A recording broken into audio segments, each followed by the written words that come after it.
Previously on Kipper Tales,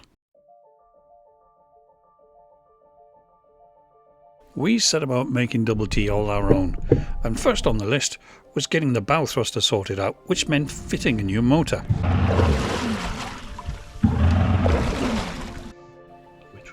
Next up, it was sorting the electrics out and the windlass. To the positive. Now that's my theory. Now that is on the wrong one. And finally, we took you on our very first sail of the season. Coming up in this episode, so we've hit this tiny snag, which you can see just behind me.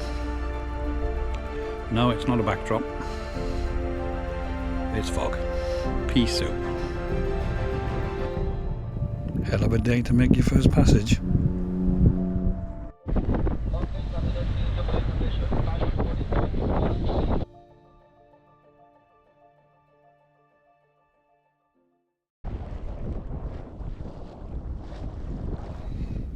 You know, as we've been getting to know Double T, we've been really itching to make our first proper passage somewhere. So you know what? That's just what we're going to do. So my plan is to actually make a passage down to the Lundy Island in the Bristol Channel, and we'll talk a little bit more about Lundy Island in just a second. But let's have a look at the passage plan. Okay, so let's have a quick chat about the route plan, really. This is the south coast of Wales here. Down this way is Cardiff, etc., and then over here then you're obviously into Pembrokeshire. So as you know, folks, we're in Milford Haven Marina, which is here. So the plan in the morning is to come out through the lock and out onto the Cleddau. Unfortunately, the tides are wrong for us tomorrow morning, so we're going to have to lock out rather than free flow, but that's not a drama. So the idea is going to make our way down the Cleddau then, past all the pontoons for the tankers, etc., and out into the estuary. Just over here is Dale, and over here is St Anne's Head, that we know so well these days. So the plan is we're going to try and cut the corner, basically, and make our way out into the Bristol Channel this way. Now, this area here is the Castle Martin Ranges, which extends out into the sea area here as well. Luckily, they're not operational tomorrow, so we've got free transit through there tomorrow. It shouldn't be too much of a drama. So the plan is to make our way across the Bristol Channel and effectively to Lundy Island. All right. Now, talking about Lundy, really, we've got choices of anchorage, really, are either east or west. So this is the east side of the island, this is the west side of the island. So the main anchorages are down here in the southeast corner, as you can see a few anchors down there. And this is also the area where the where the supply boat comes into as well. There's a few anchorages along this way as well, and there's a few over on this side. The problem is with the west side here that there is not much access onto the actual island, if any. North and south wise, not much of an option either, because you can see we've got very bumpy water at the top here. Yeah, nothing up there, very ugly, and likewise down the south of the island as well. So really your choices are east or west. That's your lot. Okay. Problem for us really is if you've got anything with an east in it, as far as wind is concerned, it's going to be coming this way, and it doesn't really need to be too strong before this becomes untenable on this coastline. Likewise for the west side. The reason we've got so much bumpy water around here, as I said before, here and here, is that the Bristol Channel is a big bottleneck. As you can see, the water's going to come in this side, really come charging in here, get squeezed between the two land masses here, so it accelerates. So what that means is that you've got a lot of water moving very quickly and being squeezed, and you've also got big tides as well. So not a great combo. For that reason, this area you have to treat with the utmost respect, because it does have teeth and it does bite. So we shall be watching the situation very, very carefully. So that's the plan, folks. So tomorrow morning's forecast looks pretty decent, mostly light winds, and I think we're about ready to press off on our first adventure.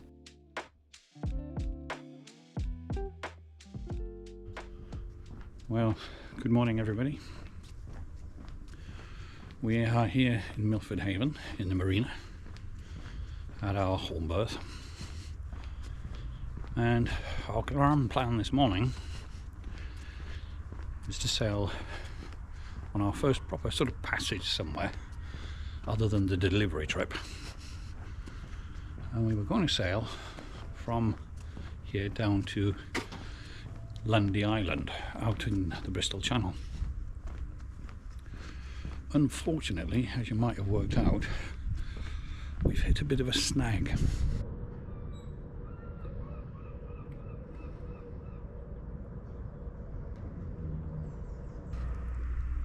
No, it's not a backdrop.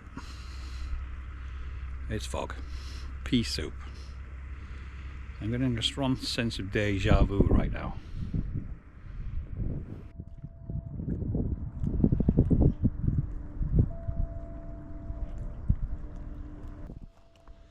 So the essence of it is, you can see behind me the exit from the marina, and having made this mistake before when we did the delivery trip, think about this.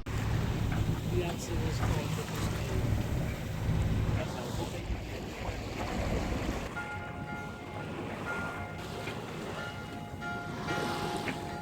it's a situation I'm not really that keen on repeating, and like they say, learn from your mistakes, as it were. Last time we were pressing out straight into almost open water, really, so there wasn't a lot that you could bang into, although it wasn't great and it was a real mistake at the time. But here's different. This is the Milford Haven. It's one of the busiest shipping ports in the country. Lots of tankers coming in and out and things like that, and it is not the place to mess around with in these sort of conditions. So to put that into perspective, this is what it looks like without the fog presence. You can see the various tankers, etc., and you can see there's a tight channel to be followed as well. Again, not a place to mess around with. Presently on Double T we don't have radar, we don't have AIS. So we could almost be invisible from a certain point of view. So the seaman thing to do, or seaman-like thing to do, is to wait, and we'll see whether this fog moves off. I've had a look at a few webcams and things like that around the area, and in areas it seems to be clearing, but right here, right now, it's crap. And we should have been actually leaving the marina right now. So why do I want to sail to Lundy Island? Well, I'm not really sure. No, in truth, I have to say Lundy Island's been on my bucket list for many years, and maybe there's something a little bit Treasure Island about the whole thing. So just behind me, folks, is the main lock out of Milford Haven Marina, and as you can see, the doors are just starting to close. Rather frustratingly, this is the lock we should have been going out on. So there's a few hardy souls out here that are making their way out. Either they're a lot braver than me or better equipped than me, I don't know. But my inclination, as I said before, is that I'm pushing out into the unknown to a certain degree. And is it good seamanship to go out when you can't see? So I'm leaving a place of safety to enter a place that isn't safe, without good reason, really. So it just means I've got to move the goalpost a little bit. But there you go, that's the way it is.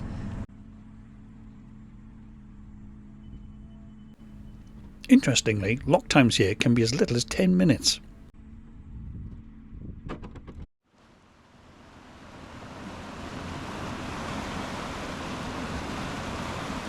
The lock here at Milford Haven doesn't have any large pump systems, unlike some places.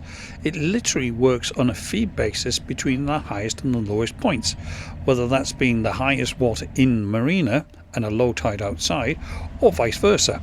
But either way, it works. I have to say, watching these boats emerge from the lock, I was questioning myself, have I made the right decision? I actually felt a lot better when I found that the first two boats that came out actually went and tied up alongside, waiting for the mist to clear. In fact, there was only one hardy soul that actually pressed on out into the fog. Yes, indeed, this catamaran seemed to be the only boat that was actually heading out into the Cleddau.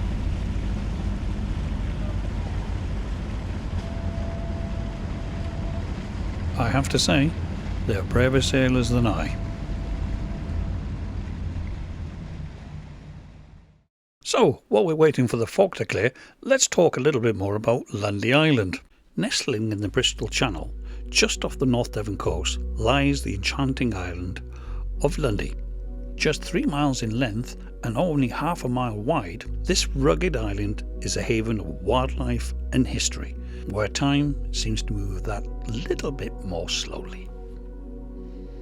The island has a fascinating past, everything from Viking raids to smuggler tales, and it even has its own currency, the Lundy puffin. You thought I was making that bit up, didn't you? Today, the island is managed by the Landmark Trust, who preserve the unique buildings on the island and the surrounding landscape. It's also a sanctuary for seabirds and puffins, which, as you can imagine, means that this island is becoming something of a mecca for bird watchers, walkers and nature lovers alike. Now, this is all great news. Unfortunately, getting to the island is a slightly different proposition.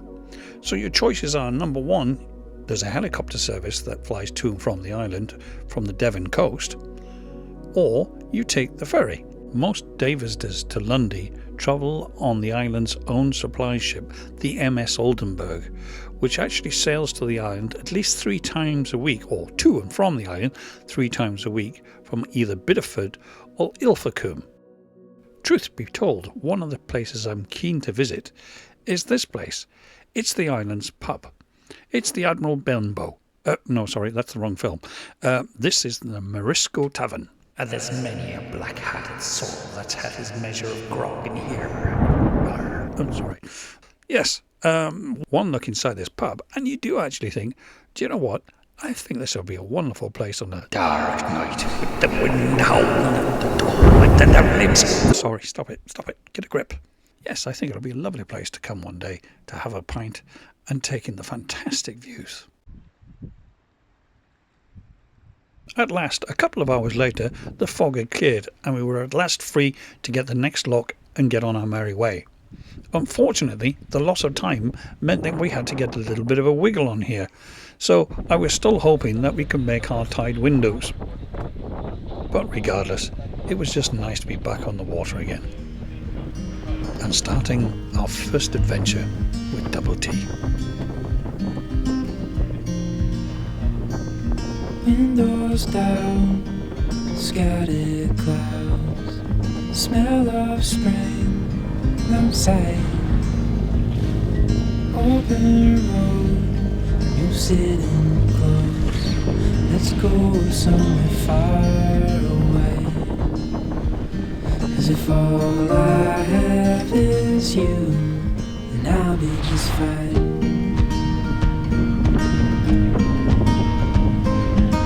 I'll be just fine.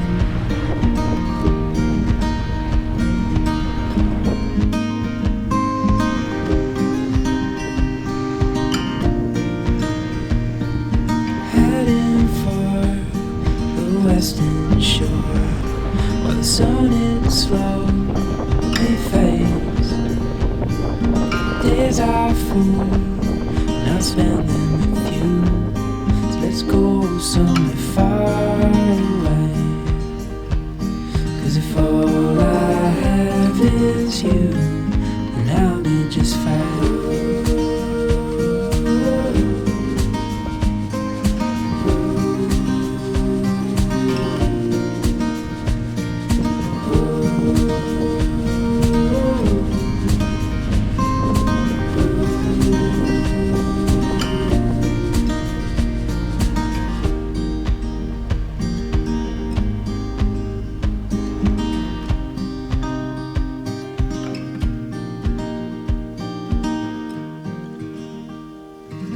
And so as we reached open water, it was time for a little bit of left hand down here, and we'll start heading down the coastline. Trying to make up for lost time, I decided to cut the corner essentially and beeline it straight for the Bristol Channel. Unfortunately, this found us in quite bumpy water, but with the advantage of a following tide and a half-decent breeze, we made good progress. Sadly, this took its toll on my crew, and about here, they started to feel very ill. Still, we tried to persevere, but by about here, it was clear that we were never going to make it to Lundy today. And with the prospect of potentially a bumpy night on the hook, this wasn't sitting too well with two seasick sailors. This meant there was nothing to do but head back for home. Unfortunately, as we came about, we found ourselves pushing into a very strong tide, and the wind abandoned us, which left us just wallowing in a very uncomfortable sea, which did nothing to help our poor seasick sailors.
And so once back into the shelter of the haven, my crew started to feel a little bit better.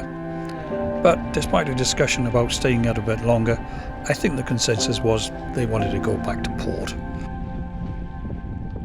Reflecting on the trip, in cutting the corner, I brought us to an area known as the Turbot Bank, and in the lee of this, as our course took us, it can get rather bumpy.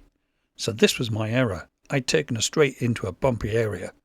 Unfortunately, this is what sent my crew over the edge. Well, lessons learned. I know better next time. So, Lundy will have to wait for another time. And as we make our way back to Milford Marina, we did get the chance for one last sail, which made me feel a lot better about the situation.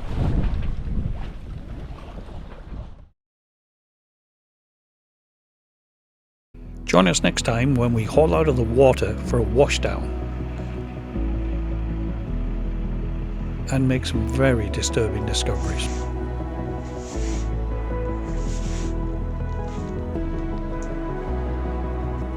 But it's not all doom and gloom, as we head out for a local sail and find out just how well Double T can sail almost under our own steam.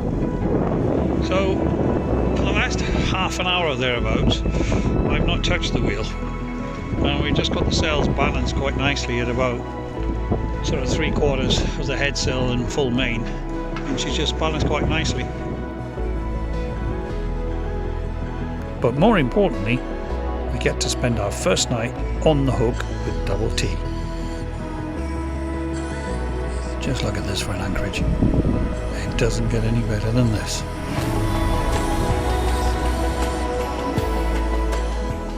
See you next time.